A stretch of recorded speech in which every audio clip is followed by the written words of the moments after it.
मैं समस्त गाँव वासियों को बहुत बहुत बधाई देता हूँ, शुभकामनाएं देता हूँ कि आज विधिवत इस सड़क का शुभारंभ हुआ है, जो कि हीरू दसालन से होते हुए करमू मोड़ की तरफ जाएगी। इस रोड से दो कनेक्टिविटीज़ दी जाएंगी, एक चोला रोड के लिए भी दी जाएगी, जहाँ पर एक ब्रिज आएगा। ब्रिज क्रॉस करके हम लोग पार ग्रामीण क्षेत्र में पहुँच जाएंगे। आने वाले समय में हम लोग जितना भी हमारा ट्रैफिक कंजेशन मैक्लोडगंज में रहता है, उसको वन वे के माध्यम से डाइवर्ट करते हुए ट्रैफिक की समस्या से निजात पाएंगे। लगभग 1,23,00,000 रुपए की लागत से आज इस सड़क का काम शुरू करने वाले हैं। मैं धन्यवाद करना चाहूँगा मेयर ओंकार नहरिया जी का कि नगर निगम से भी हम लोगों को 30 लाख रुपए का आर्थिक सहयोग इसमें मिला है और उन्होंने ये बजट का प्रावधान अपनी पिछली बैठक में किया था। बाकी हम लोग पैसा जो है वो पीडब्ल्यूडी विभाग के माध्यम से खर्च कर रहे हैं और आज इसका काम निर्माण कार्य जो वो शुरू कर दिया जाएगा। हमारी ये भी कोशिश है कि आने वाले 1-1.5 महीने तक हम लोग जितना भी ट्रैफिक है उसको वन वे में यहाँ से डाइवर्ट करने का हर संभव प्रयत्न करने जा रहे हैं और स्थानीय लोगों का सहयोग भी हमें भरपूर इसमें मिल रहा है। मैं उम्मीद करता हूँ कि आगे भी इस तरह से धर्मशाला के विकास के लिए स्थानीय लोगों का, आम जनमानस का जो है हम लोगों को सहयोग मिलता रहेगा, ताकि जिस तेज़ी से हम लोगों ने विकास की गाथा को जो धर्मशाला के अंदर धरातल पे उतारना शुरू किया है, उसको और अग्रसर लेकर जाएंगे और एक नई धर्मशाला, आधुनिक धर्मशाला जो कि विश्व स्तर पर विख्यात होगी, ऐसी मैं कामना करता हूं। और एक बार फिर से धन्यवाद समस्त अपनी गाँव वासियों का, हीरू दसालन के गाँव वासियों का कि उनका सहयोग मिला, उनको बधाई, शुभकामनाएं। और धन्यवाद अपने नगर निगम के मेयर साहब का, डिप्टी मेयर साहब का और जितने भी वहाँ पर पार्षद हैं कि जिन लोगों का भी हम लोगों को इस निर्माण कार्य में एक अभिन्न सहयोग जो है मिला है। धन्यवाद।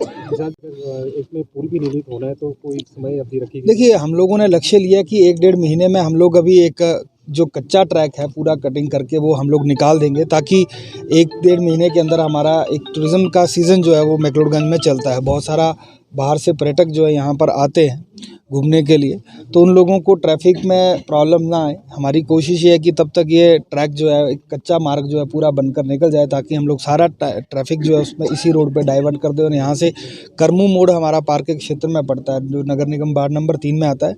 फिर वहीं से ये सारा ट्रैफिक जो है नीचे जो हमारा खड़े डंडा वाला मार्ग है कोतवाली के साथ जुड़ जाता है, वहाँ इस मार्ग को हम लोग जोड़ देंगे।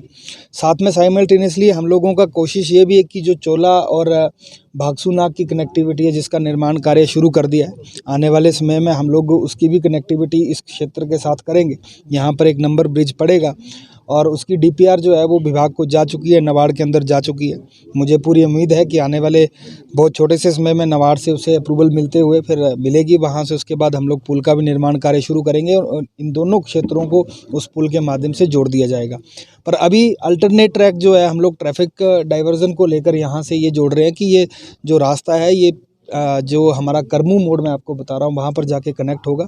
ये लगभग 1,23,00,000 रुपए की लागत से बनेगा। पैरेलल जो इसी रोड के साथ पार चोला गांव की कनेक्टिविटी है, वो एक और साइमल्टेनियसली उसका काम चलने वाला है। उसकी डीपीआर जो है वो नबार्ड के अंदर गई है, जैसे अप्रूवल आती है तो उसका काम भी हम लोग शुरू करेंगे। विशाल जी, बात की जाए, मशीनरी साथ में आई है और हम लोग अंतिम वर्ष भी इस विषय में काम कर रहे थे, पर उस समय बरसात का मौसम शुरू हो चुका था और बरसात के कारण फिर इस क्षेत्र में हम काम नहीं कर पाए, क्योंकि बहुत सारा क्षेत्र ऐसा है यहाँ पर लैंडस्लाइड का भी चांसेस रहते हैं।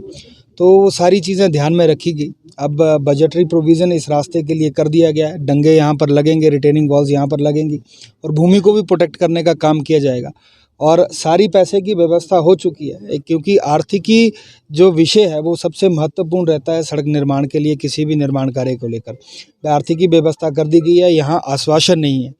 अगर आप पार देखें तो पिछले दिनों वहाँ पर भी रास्ते का काम किया तो वहाँ पर आश्वासन नहीं था, मशीन लेकर आए थे, काम शुरू किया।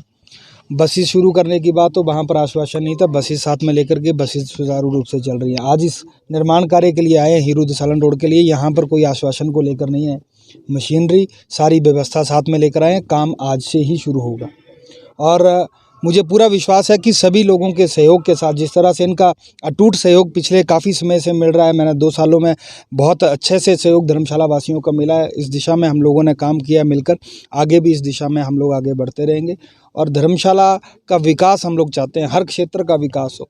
अब मैक्लोडगंज के क्षेत्र में, इस क्षेत्र को और ज़्यादा डेवलप करने के लिए पिछले 2 वर्षों में आप देखिए धरातल पर कितने सारे प्रोजेक्ट उतारे हैं। लौह पुरुष की मूर्ति हमने जो एक स्थापना, मूर्ति की स्थापना मैक्लोडगंज में की है, वहाँ पर मैक्लोडगंज जहाँ पर मूर्ति की स्थापना की है उसके आसपास जितना का भी क्षेत्र था वो सारा हम लोगों ने टाइलिंग के साथ रिफाइंड करके उसको तैयार किया है। सर्कुलर कनेक्टिविटी मैक्लोडगंज के आसपास के सभी गांवों को दे दी गई है। धर्मकोट में आप जाकर देखिए, आप कैंट से होते हुए सीधे धर्मकोट के लिए एक अल्टरनेट रोड की व्यवस्था कर दी है। माउंटेनियरिंग इंस्टीट्यूट में वहां पर जाइए तो लगभग 5 करोड़ रुपए की लागत से वहां पर आने वाले बच्चों के लिए हॉस्टल हम लोगों ने बनाकर तैयार किया है और ये 2 वर्षों के अंदर हुआ है। कैमल ट्रैक, जो अंग्रेज जिस समय यहाँ पर रहते थे उस समय कैमल ट्रैक हुआ करता था, उस रास्ते का जो है जीर्णोद्धार किया गया है। लगभग 3.5 करोड़ रुपए की लागत से बनाकर तैयार किया गया और 1 महीने के अंदर वो संपूर्ण होने वाला। पिछले 2 वर्षों से काम लगा है। आप कैंट में जाइए, वहाँ पर नेचर पार्क लगभग 80 लाख रुपए की लागत से हमने बनाकर तैयार किया है और आप इसके ऊपर नड्डी में जाइए, सीवरेज ट्रीटमेंट प्लांट, वहाँ पर 2.5 करोड़ रुपए की लागत से हमारा बहुत तेज़ी से काम चल रहा है। डल लेक की आप अगर सुधारीकरण की बात करें तो उसके लिए हम लोगों ने उसकी फाइल का, उसकी प्रोसेसिंग जो है वो चला दी है। बहुत जल्दी इसमें भी हम लोग एक पैसे की व्यवस्था करके जो है उस काम को भी हम लोग पूरा करेंगे। धर्मकोट और नड्डी के लिए जो संपर्क मार्ग है, जो कि टूरिज्म के पॉइंट ऑफ व्यू से एक बहुत महत्वपूर्ण अपना रोल निभाएगा। डीप फॉरेस्ट से होकर वो रोड जाएगा, उसकी DPR हम लोगों ने बनाकर आगे फॉरवर्ड की है। उसकी FCA की क्लियरेंस की हम लोग इंतज़ार कर रहे हैं। जैसे क्लियरेंस आएगी तो उसका भी निर्माण कार्य हम शुरू कर देंगे और ये सारे कार्य अब पिछले 2 वर्षों में हो रहे हैं धर्मशाला में। आज से पहले ये कार्य नहीं थे और ये सारे जो कार्य हैं धर्मशाला के लोगों के सहयोग के साथ हम लोगों ने पिछले 2 वर्षों के ऊपर पूर्ण किए हैं। जब से हमारे नगर निगम में भारतीय जनता पार्टी समर्थित जो मेयर बने हैं, हमारी जो कॉरपोरेशन बनी है, उनका अटूट सहयोग जो है हम लोगों को साथ में मिल रहा है। हम लोग मिलकर जो है यहाँ पर डबल इंजन की जो स्थानीय सरकार है वो यहाँ पर चला रहे हैं। साथ में माननीय मुख्यमंत्री जयराम ठाकुर जी का हम लोगों को भरपूर सहयोग मिल रहा है। ट्रिपल इंजन जो है वो यहाँ पर चलता हुआ दिख रहा है और तेज़ी से जो है धर्मशाला का चौमुखी विकास हम लोग कर रहे हैं।